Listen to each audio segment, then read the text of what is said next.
It is wisely said, before you judge or comment on someone, make sure you know the truth and the entire story, because you might end up losing something or hurting someone. Pranam friends. In life, most of us react instantly without knowing the actual facts. Before it's too late, just listen to the story. It might open your eyes. Monk Metarya was one of the disciples of Bhagwan Mahavir. Once, on a very hot day, Monk Metarya was going out for alms. He was barefooted and was bald. He was going to take alms from house to house, regardless of them being rich or poor. He came to the house of a goldsmith. The goldsmith was well known in the city of Rajgiri Nagri for his artwork. Even King Shri admired his skills. When Monk Metarya came to the house of the goldsmith was making barley-shaped grains of gold for swastik. When he saw the monk at his door, he felt very happy and fortunate. He put his work aside, bowed down to the monk and welcomed him for the alms.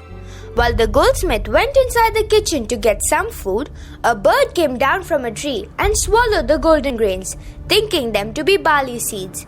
Then it flew back to the tree. The monk noticed it. The goldsmith came out and offered the monk some food that is acceptable for him. After accepting the food, the monk left. When the goldsmith went back to his work, he saw that the golden grains were missing. He looked everywhere, but just could not find it. He thought he might have put them away, so he once again checked everywhere, but he still could not find them. Then he started wondering if the monk had taken them.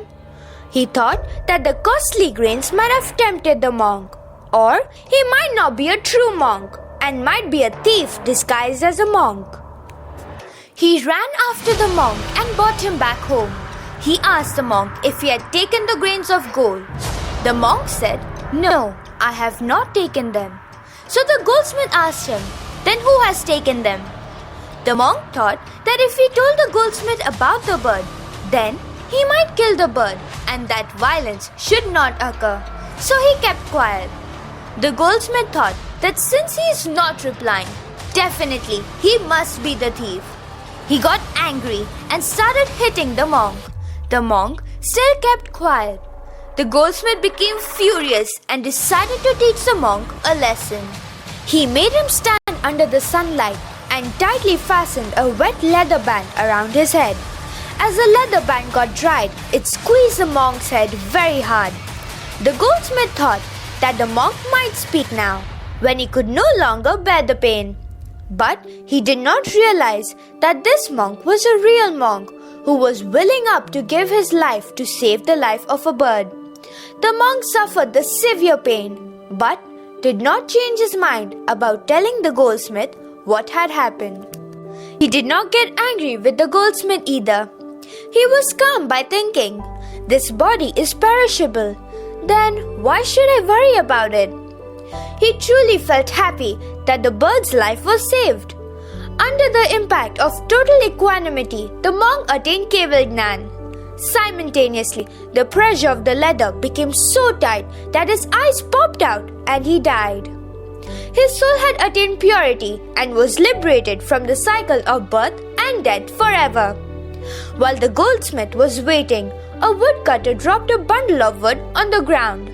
The noise scared the bird and it purged the grains out. The goldsmith could not believe what he just did and repented his foolishness in doubting the monk. He ran to the monk to release him, but it was too late. So friends, in life, before you assume, you should always learn the actual facts. Before you understand the situation, always learn why. Because you may think you understand it, but maybe you don't. And any decision made in anger can lead you to destruction. So think twice before you act. That's why Innervoicepaathshala always tells you to aspire yourself correctly and inspire the world.